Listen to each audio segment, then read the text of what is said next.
Specials, you'll have Elvis Costello, you'll have the Bee Gees, Pink Floyd, the Rats, ABBA, Paul McCartney. It's a very healthy mixture. People are listening to all sorts of music, and that's precisely the way it should be. I couldn't care less if somebody hates the Rats and likes ABBA. I don't care. I think they're idiots. But it doesn't bother me very much, you know. But what happened to the band who started the whole thing in 77? The Sex Pistols disbanded in 78, and their bass player, Sid Vicious, dead from an overdose of heroin, became a cult figure. The Damned now play a mixture of original punk and heavy metal. They have to strip to shock people nowadays.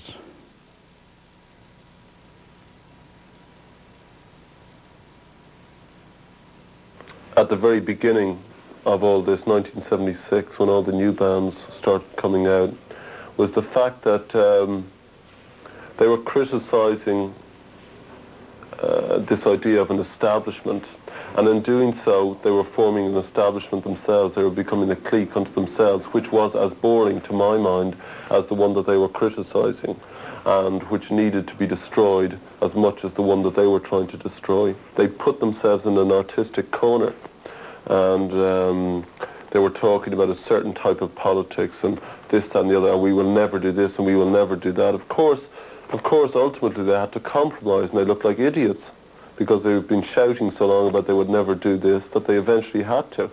And I think some of them worked themselves into a corner where they couldn't break out of. Sham 69 is an example. I think the Clash almost did that, but they were clever and good enough. No matter what other musical fashions there are, there's always a place for rock and roll. And we're an Irish band, which means that we are kind of immune to a lot of the English influences. The one thing about the Rats is that we don't have a style. I think styles are fairly boring, that you're limited by style as well. We have a sound, a certain sound, but that's because the way I talk and sing, you know, and the band play a certain way, so there's a certain sound, but there's no style, and that irritates a lot of people. It irritates the press a lot.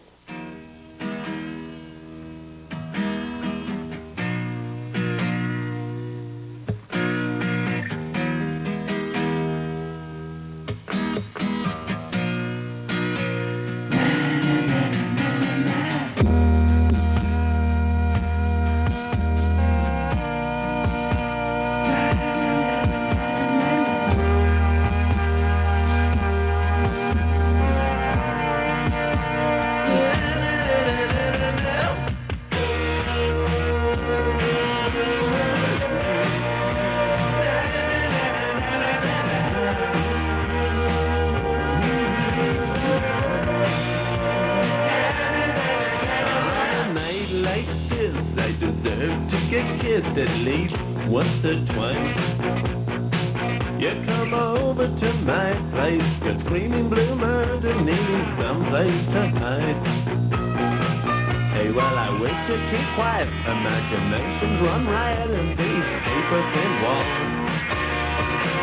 And when the place comes to blaze with 1,000 drop names, I don't know who to call. I got a friend over there in the government box, and he knows the situation and he's taking a stop. I think I'll call him up now, gonna put him on the spot.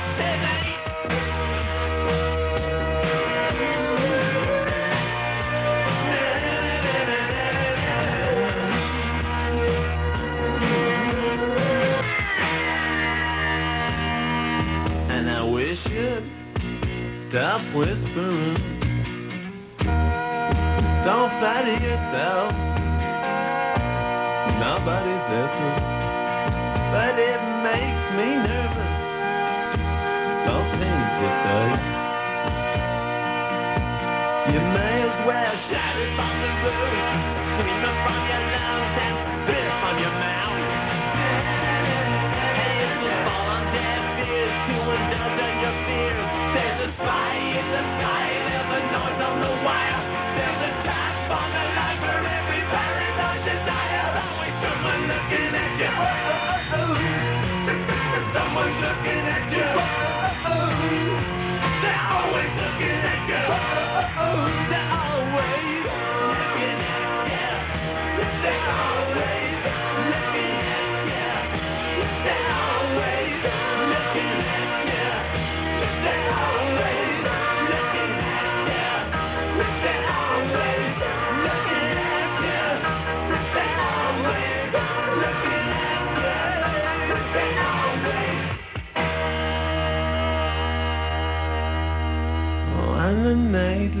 this. I deserve to get kissed at least once or twice. For the teen magazines like Jackie, I'm supposed to be a pin-up star who has a pretty girlfriend.